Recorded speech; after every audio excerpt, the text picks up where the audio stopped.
सीमा की शादी को महज 2 दिन हुए थे, लेकिन इन 2 दिनों में सीमा ने नोटिस किया कि उसका ससुराल तो उसके मायके से भी ज्यादा अनोखा है। क्योंकि ना तो जल्दी उठने की टेंशन है और ना ही किसी काम की टेंशन। सब कुछ इतना नॉर्मल था कि सीमा को विश्वास ही नहीं हो रहा था कि वो अपने ससुराल में है। एक रोज सुबह करीब 10 बजे सीमा की माँ गीता का फोन आता है। सीमा, कैसी है बेटा? घर का काम काज हो गया? अरे माँ, अभी ना इतनी सुबह सुबह फोन करने की क्या ही जरूरत है आपको? आपको पता है अभी तो मैं उठी भी नहीं हूँ सो के। रखो फोन, बाद में बात करती हूँ। क्या तू अभी तक सो रही है? अरे तूने तो मुझे बदनाम करवाने का जिम्मा ही उठा रखा है। मेरी नाक कटवाएगी क्या? तेरी सास भी मुझे ही गालियां दे रही होगी कि अपनी लड़की को संस्कार नहीं दिए। और इधर सीमा के फोन कटने के बाद ही सीमा की माँ गीता सीमा की सास को फोन लगाते हुए खुद से कहती है। यहाँ तो मैंने जैसे तैसे निकाल लिया, लेकिन कल को इसकी सास ने इस निकम्मी को घर से निकाल दिया। 2 बच्चों के साथ तो कहाँ जाएगी ये? अभी इसकी सास को कहती हूँ अच्छे से खातिरदारी करे इसकी, ताकि ऐसा दिन इसको देखना ना पड़े और मुझे भी इसकी चिंता ना लगी रहे। नमस्ते समधन जी, कैसी हैं आप? और घर में सब ठीक तो है ना? नमस्ते नमस्ते समधन जी, यहाँ सब ठीक है। आप बताइए, कैसे याद किया इतने दिनों बाद? सीमा बहू ने शिकायत करी है क्या कोई मेरी? अरे नहीं नहीं, उसने कोई शिकायत नहीं कही, बल्कि मैं ही आपसे ये कहने के लिए फोन कर रही हूँ कि वो अब तक सोई हुई है। आप उसे काम करने के लिए कह दीजिएगा, कर देगी। बस एक बार आप उसको उठा दीजिए। अरे समधन जी, कैसी बात कर रही हैं आप? बच्चे हैं, यही तो उम्र होती है घूमने फिरने की, सोने की। यही तो होती है नादानियाँ। मेरी भी तो एक बेटी है। जब मैं उसको रोकती टोकती नहीं हूँ तो मैं बहू को क्यों रोकूंगी? आप ये कह रही हैं कि ये उसकी सोने की उम्र है? शिव शिव शिव, मेरी बेटी ने ना जाने कौन से अच्छे कर्म करे थे जो उसे आप जैसी सास मिली है। अच्छा तो समधन जी, मैं रखती हूँ फोन। मैं जरा चाय दे दूँ बहू को। अब इतना बोलने के बाद ही कांता फोन को कट कर देती है और गीता ये सुनकर अपने पति किशोर से कहती है। सुनिए जी, जितनी आपने अपनी बेटी अनोखी पैदा की थी ना, उतना ही उसका ससुराल अनोखा मिला है उसे। उसकी सास को फोन किया कि उससे काम करवाया करो समधन जी, तो वो तो उल्टा मुझे कहती हैं अब बच्चे सोएंगे नहीं, घूमेंगे नहीं, तो कब करेंगे ये सब? एक हमारी सास थी जो सुबह 4 बजे ही हंटर लिए सर पर खड़ी हो जाया करती थी और पूरा टाइम बस काम काम काम। अब सीमा की सास सीमा को बेड पर ही चाय दे आती है और सीमा भी चाय पीने के बाद फिर से सो जाती है। अब करीब दोपहर के 12 बज चुके थे और सीमा अब सोकर उठती है। इधर कांता विमला से बातें कर रही थी। अब विमला सीमा को देखकर कांता से कहती है। अरे लगता है बहू की सुबह ना अब जाके हुई है। क्या बात है बहू, तू बड़ी किस्मत वाली है वैसे तो। माँ जी, खाने में क्या बनाया है? कुछ अच्छा सा खाने का दिल हो रहा है। खाने में तो कद्दू की सब्जी रोटी बनाई है, लेकिन बेटा तुझे तो पसंद नहीं है ना ये। तेरे लिए मैगी या पास्ता बना दूं? अरे कांता, कैसी बहकी बहकी बातें कर रही है? अरे तू तो बहू को ना सर पे चढ़ा रही है। सर पे मत चढ़ा। अरे विमला, तू भी ना चुप हो जा। ये भी तो मेरी बेटी है। अगर मैं अपनी बेटी के लिए नहीं करूंगी तो किसके लिए करूंगी? तभी विमला दूर से ही कांता को देख रही थी, जो एक शॉर्ट्स वाली लड़की को बाय बोल रही थी। तब इसके जाने के बाद ही विमला कांता के पास आती है और कांता से कहती है। कांता, वैसे तो जिस मैडम से बाय बाय बोल रही थी वो है कौन? कौन थी का क्या मतलब? मेरी बहू सीमा ही थी, मार्केट गई है। अरे कांता, बहू की शादी को ना 10 दिन भी नहीं हुए, लेकिन तेरी बहू ऐसे घूम रही जैसे यहाँ पर सालों से बसी हुई यहीं पर ही। अरे कांता, थोड़ा तो संभाल बहू को। अरे ऐसे फैशन में कौन सी बहू घूमती है? अरे आज के बच्चे हैं, कौन ही समझाए इन्हें। और ये इस उम्र में नहीं करेंगे तो क्या तेरी और मेरी उम्र में करेंगे? अब कांता के मुंह से ये सब सुनने के बाद ही विमला अपने घर आ जाती है और खुद से कहती है। जैसी सास अनोखी वैसी बहू अनोखी। वैसे भी दोनों की ना खूब जम रही है जोड़ी। राम मिलाए जोड़ी, एक गधा एक घोड़ी। क्या बात है, क्या बात है। अब देर शाम कांता किचन में काम कर रही होती है, तभी एक लड़के का आना होता है और वो आते ही कांता से कहता है, आंटी जी नमस्ते। क्या ये सीमा का घर है? जहाँ तक मुझे बाहर के लोगों ने बताया है कि सीमा का घर यही है, तो सीमा से मिलकर ही जाता हूँ।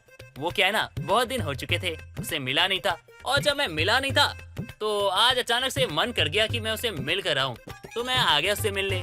आखिर है कहाँ वो? बुलाइए बुलाइए। अरे आओ बेटा, बैठो बैठो, मैं भी बुला लेती हूँ सीमा को। तुम यहाँ क्या कर रहे हो? क्यों आए हो तुम यहाँ? तुम्हें पता है ना कि मेरी शादी हो चुकी है। मैं यहाँ तुम्हारे घर में टीवी देखने आया हूँ। तुमने मुझे धोखा दिया है, इसलिए आया हूँ यहाँ पर। और तुम यहाँ शादी करके, आहा शादी करके घर बसा के बैठी हो। अरे एक बार भी नहीं सोचा मेरा क्या होगा? अरे इतना प्यार करता था तुमसे। ये देखो मेरे हाथ पे क्या लिखा है, तुम्हारा नाम लिखा है। ओ नहीं है, वो क्या है ना, जिस दिन लिखवाने गया था दुकान बंद थी इसलिए लिखवाया नहीं, लेकिन अच्छा हुआ ना नहीं लिखवाया।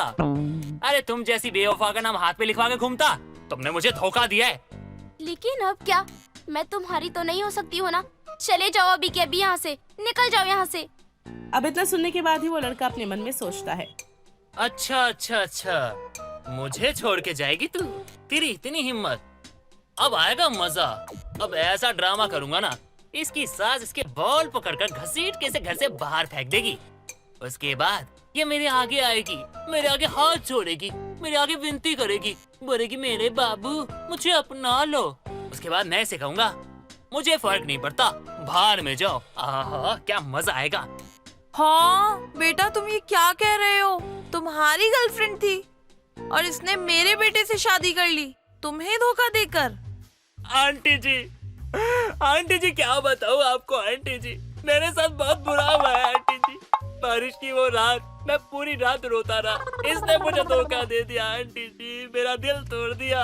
आंटी जी पता आपको, मैं आपकी बहू से बहुत प्यार करता था, बहुत ज्यादा। मैं हर वक्त पूछता था मेरे बाबू ने ताना ताया, मेरे बाबू ने ये किया, मेरे बाबू ने वो किया। मेरा बाबू तो मुझे ही चूना लगा के चला गया। बेटा क्या ही बताऊं तुझे, कलयुग चल रहा है, लोग एक दूसरे को धोखा देकर आगे बढ़ जाते हैं। हर प्रेमी की यही कहानी है, प्यार करो किसी और से और शादी करो किसी और से। आंटी जी अगर अब ये मेरी नहीं हुई ना तो मैं यही जान दे दूंगा, मर जाऊंगा मैं इसके बिना। इसे मेरे साथ भेज दो आंटी जी। अरे इसकी तरफ मत देखो, मेरी तरफ देखो। अरे क्या करेगी यहाँ रहकर? अरे आंटी जी आपको बताओ तो मैं इसके बिना जी नहीं सकता। मेरे गोलगप्पे, मेरे बर्गर, मेरे चाउमीन, जो इसने ठूसा है ना, उन सब की कसम खा के कहता हूँ आंटी जी मैं बहुत प्यार करता हूँ इससे। अरे आंटी जी मैं क्या बताऊँ। अरे आंटी जी आप बहुत समझदार लगती हो, इसको ना मेरे साथ भेज दो। हाँ ए क्या देख रही है, चल। अरे चल ना। बेटा ऐसा है, तेरी उम्र में ना मेरे भी 8 बॉयफ्रेंड रह चुके हैं और लड़कों को प्यार व्यार नहीं होता, सब पता है मुझे। तो बेटा वो रहा गेट, इज्जत से चले जाओ, वरना चप्पल जूते खा के जाने का दिल है तो बता दो। अरे आंटी जी कैसी माँ हो आप? अरे आपके बेटे को मार के खा जाएगी। अरे डायन है ये, डायन। अरे जो मेरी नहीं हुई वो आपके बेटे की क्या होगी? अरे मैं कहता हूँ उसके बाल पकड़ो, घसीट के घर से बाहर फेंक दो।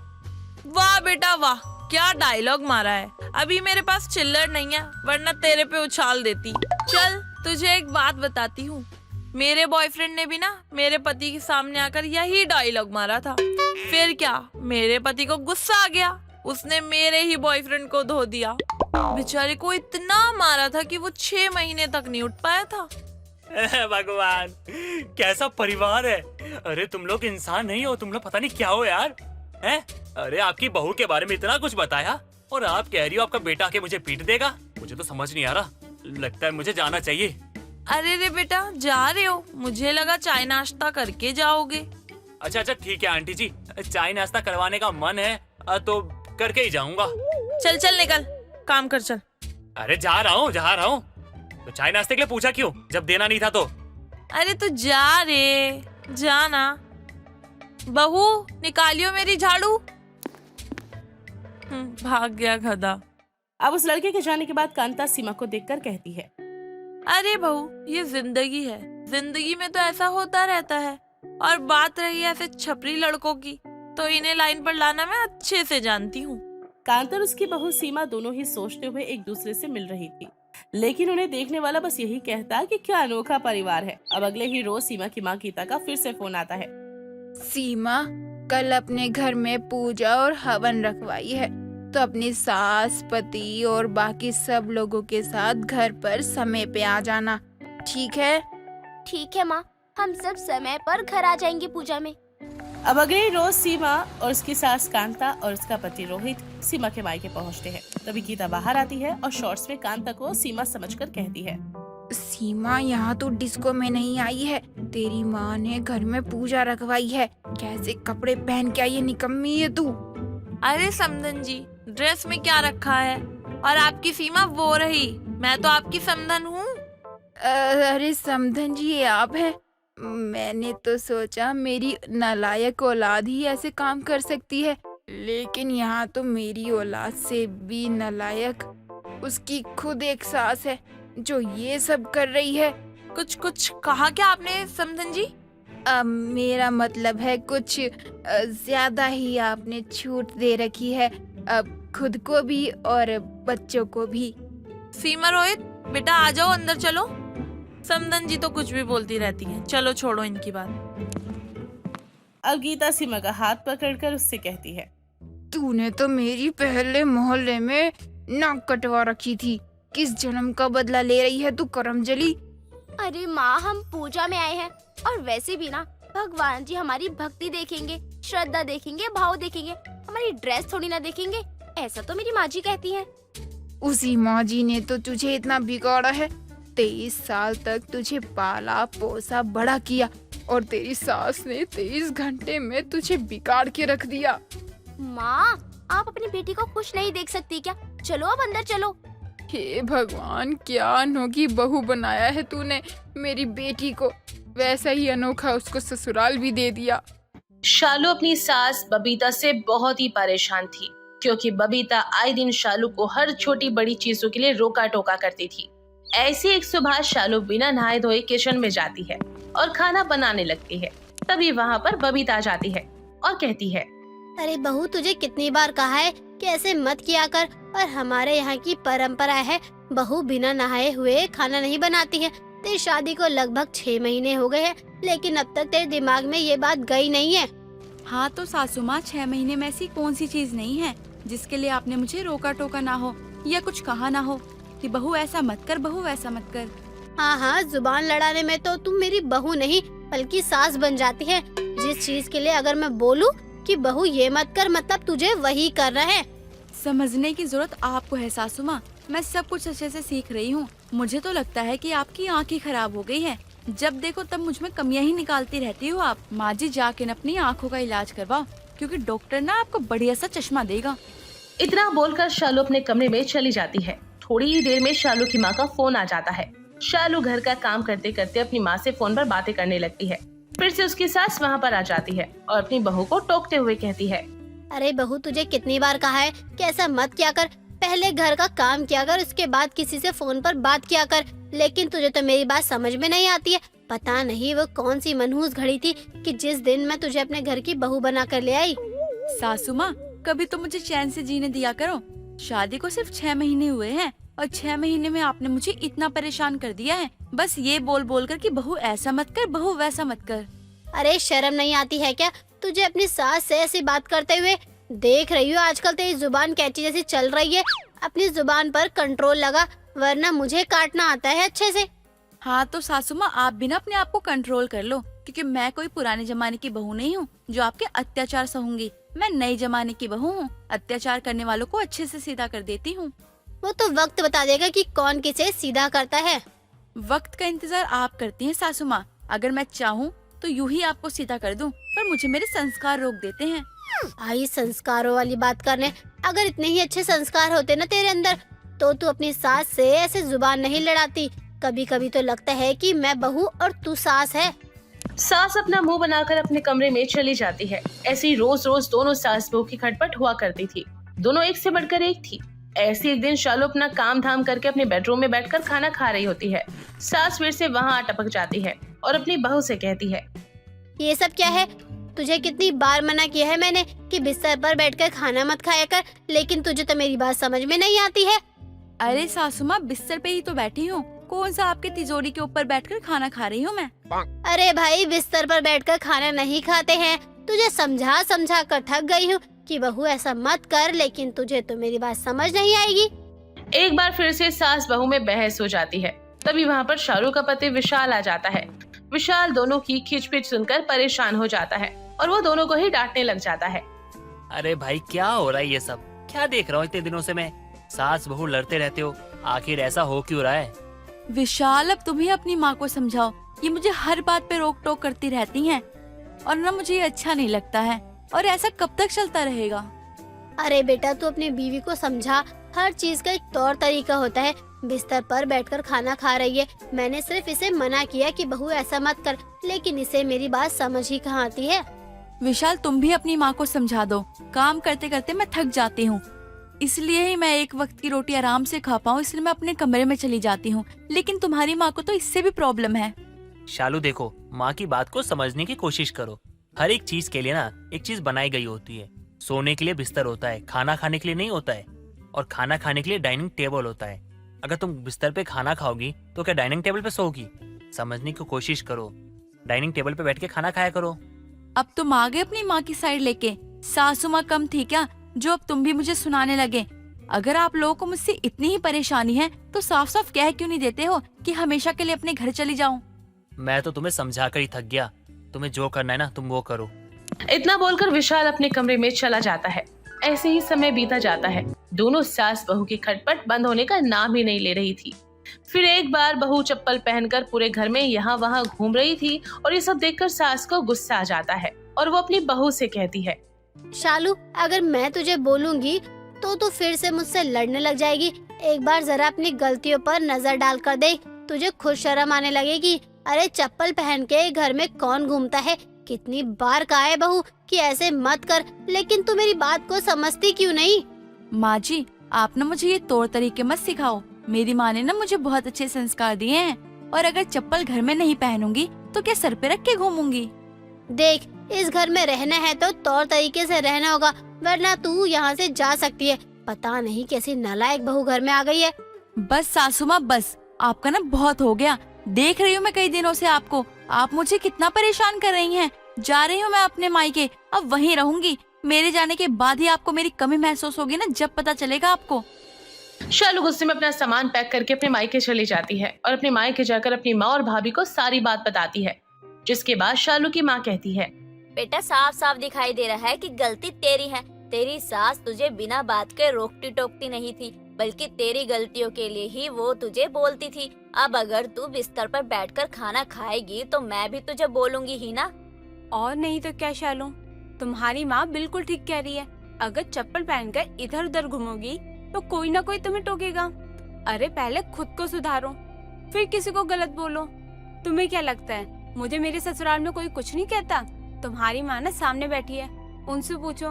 हर छोटी बात पे ना वो मुझे टोकती है, रोकती है, पर मैंने कभी जुबान नहीं लड़ाई है और ना उनकी बातों को कभी दिल पे लिया है। चाहे जो हो जाए, मैं यहीं रहूंगी। मेरी सांस लेने मुझे खुद ही आएगी। शालू की माँ और भाभी दोनों से खूब समझाते हैं, लेकिन तब भी शालू के दिमाग में ये बात घुसने का नाम नहीं ले रही थी। कुछ ही दिन में शालू फिर से अपने कमरे में बैठकर खाना खा रही होती है और आराम से धीरे धीरे टीवी देख रही होती है और अपना मुंह का निवाला मुंह में डाल ही रही होती है कि ये सब देखकर शालू की माँ को गुस्सा आता है और वो कहती है, ये सब क्या है शालू? तुझे कितनी बार कहा है कि ऐसे मत किया कर। कमरे में बैठकर खाना कौन खाता है? खाना खाने के लिए डाइनिंग टेबल है ना, टेबल पर बैठकर खाना खाया कर। और खाना खाते वक्त टीवी कौन देखता है? अरे अपनी हरकत सुधारने की कोशिश कर। बच्ची नहीं है, अब बड़ी हो गई है तू, किसी के घर की बहू है तू। अरे माँ, अब तुम और भाभी मेरी सास बनने की ना कोशिश मत करो। मैं जब से आई हूँ ना, तब से तुम दोनों ने मेरा जीना हराम कर रखा है। इससे अच्छा तो मैं अपने ससुराल में थी। हाँ तो जा अपने ससुराल। किसने बोला था तुझे यहाँ आने के लिए? हम तुझे तेरी गलतियों में बिल्कुल भी सपोर्ट नहीं करेंगे। जैसे आई है वैसे ही चुपचाप यहाँ से चली जा। शालू को बहुत बुरा लगता है और अपना सामान उठाकर अपने ससुराल वापस आ जाती है और अपनी सास से हाथ जोड़कर माफी मांगती है और उनसे कहती है, सासू माँ मुझे माफ कर दो, मुझसे बहुत बड़ी भूल हो गई है। मायके जाने के बाद मुझे पता चला कि कमियां मुझ में ही है। आप मुझे हमेशा मेरी गलतियों के लिए रोक टोक करती थी, फिर चाहे सास हो या माँ, हर कोई गलती पे बोलता ही है। चलो अच्छी बात है बहू कि तुझे मेरी बात समझ में आ गई। अब आगे से कुछ भी ऐसा मत करना कि मुझे बोलना पड़े कि बहू ऐसा मत कर। दोस्तों, अगर आपको ये कहानी पसंद आई तो इसे लाइक करें, शेयर करें और कमेंट करके बताएं कि कहानी में आपको सबसे अच्छा क्या लगा।